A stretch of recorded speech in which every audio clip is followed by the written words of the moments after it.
Hey everybody, in this video we're going to talk about the concept of pH and how we can use pH to identify acids and bases. So the pH scale is something you guys may know a little bit about already. The pH scale is just a number line and it runs from 0 to 14. Okay? pH is the measure of the concentration of hydronium ions, or H3O plus, in a solution. You could also say that it's the measure of H plus ions in a solution. Okay, well, what happens whenever an acid gets in a solution, it's going to donate an H plus ion. The H plus ion is going to bump into water molecules that gets put into solution, and when it does, it forms hydronium, H3O plus. So how much hydronium is in the water is going to be the measure of the pH. Acids donate H plus ions when they get dissolved in water, so they produce a lot of hydronium. Bases accept H plus ions from the water, so when a base accepts the H plus from the water, like let's say NH3, which is a base, and you mix that with H2O, it's actually going to take an H from the water, so you end up with NH4 floating around in the water, and the H2O's become OH minus. So it has less H3O plus than it used to have. So they both affect the pH level. So acids will make the pH level, the number line, go lower because the H plus gets higher, and bases will make the number get higher because the H plus level goes lower. So strong acids like HCl will produce a big concentration of hydronium ions, and that'll change the pH a lot. Bases are the same way. Strong base like NaOH will produce a lot of hydroxide ions, and that will lower the concentration of hydronium ions. Okay?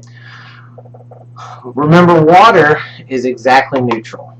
Water, or H2O, is exactly neutral, and that's because acids are H plus, where bases donate OH minus. So if you put the two together, you end up with water. Okay? Water by itself will self-ionize and become both H plus and OH minus back and forth, as you can see on the screen right here. Okay? They can collide and create small traces, but this happens in equal amounts throughout the water. So because of that, the hydronium ion, or the H plus concentration, is always equal to the OH minus concentration in pure water, as it shows right here. And that's why pure water always has dead center a neutral pH of 7, because it's exactly half acid, half base at any given time. So if you look on this pH scale here, you can see a lot of different examples of different things. Okay, like milk, blood, seawater, milk of magnesia, baking soda, etc., etc. As you move from the neutral over to the left, you're becoming more and more acidic, or you're getting more H plus. Okay, or if you want to be technical, more H3O plus. Okay, whereas if you move further from the middle out to the right, you're getting more and more basic, more alkaline, and that means you have less H3O plus as you move in that direction. Okay, so the more hydronium ion they get, the stronger the acid gets. So over here on your left, farthest left, these are going to be your stronger acids. So this is going to pH, like pHs 0 through 3 are strong acids, and then over here are going to be your weaker acids. Same thing with bases, just in the opposite way.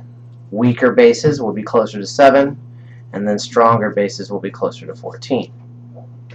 Alright, we can use the pH scale as a quick and easy way to measure what the hydronium ion concentration is. So, for example, let's say you have milk, which has a pH of 6.5. Okay, well, a pH of 6.5 is just slightly underneath 7. Okay, so I'm going to know that this milk, because it's 6.5, is an acid, because it's right to the left of where 7 is going to be. It's in the acid section. Okay, I also know it's going to be a weak acid because it's really close to 7. So this means that it has a greater H3O plus concentration than OH minus. And that's because there's more hydronium than there is OH minus, and that's why the pH level has gone lower than 7. With blood, the pH is 7.5. So it's basically the exact same thing, just opposite. Instead of an acid, it's going to be a base. But since it's pretty close to 7, that once again is going to be weak.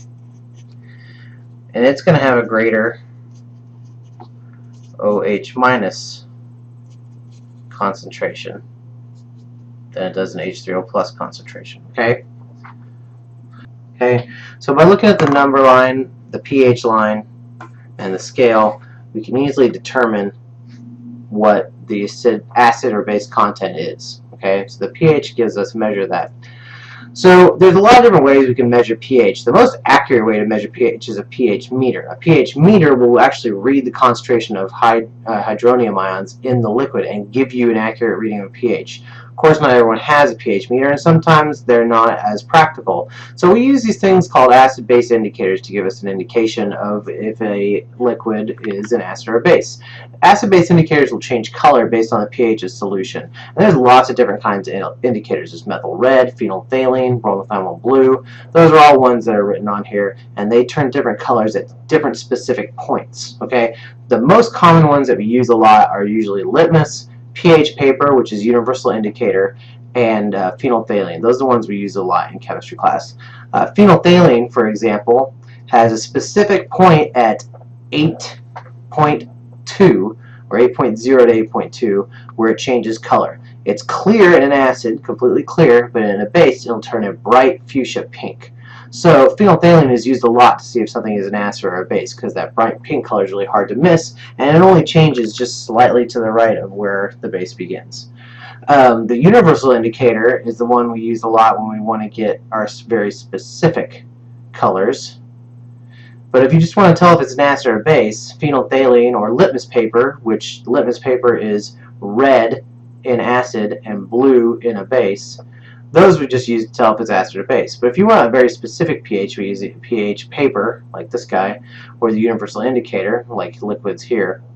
And those have specific color changes because they're a combination of multiple indicators.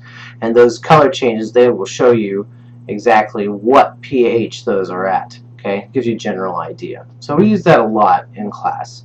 The pH meter is definitely the most accurate, but we don't have as much chance to use that as much. So make sure that you guys understand how the pH scale works. Make sure you really understand the fact that as you're in the center, the H3O concentration and the OH minus concentration are equal, and as you move further to the outsides, the concentrations are going up or down. Further acid is having more hydrogen or more hydronium concentration, less OH. Further to the base means you're having less hydrogen or hydronium concentration, and you're having more OH minus, more hydroxide.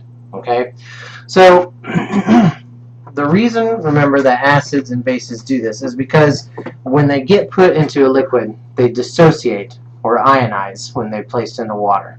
So acids donate the H+, bases donate the OH-. It's important when you're looking at an acid or base that you know what's going to happen and what it's going to create. For example, KOH, potassium hydroxide. I know when potassium hydroxide is put in the water, it's going to dissociate and it's going to ionize. Is this going to donate H+ or OH-? Well, I see an OH- right there. So I know it's going to split up into K and OH. All right? The OH is a negative, which means my K default here is going to be a positive.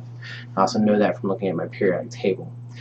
There's one of each, so they're +1 and -1. Okay? So that's what potassium hydroxide is going to dissociate into. H2SO4, sulfuric acid, is going to dissociate. I see an H here, so I know it's an acid. So acids are going to donate H+. Okay? There was 2 H+ in this. You can see the 2 right there. And 1 SO4 group, sulfate.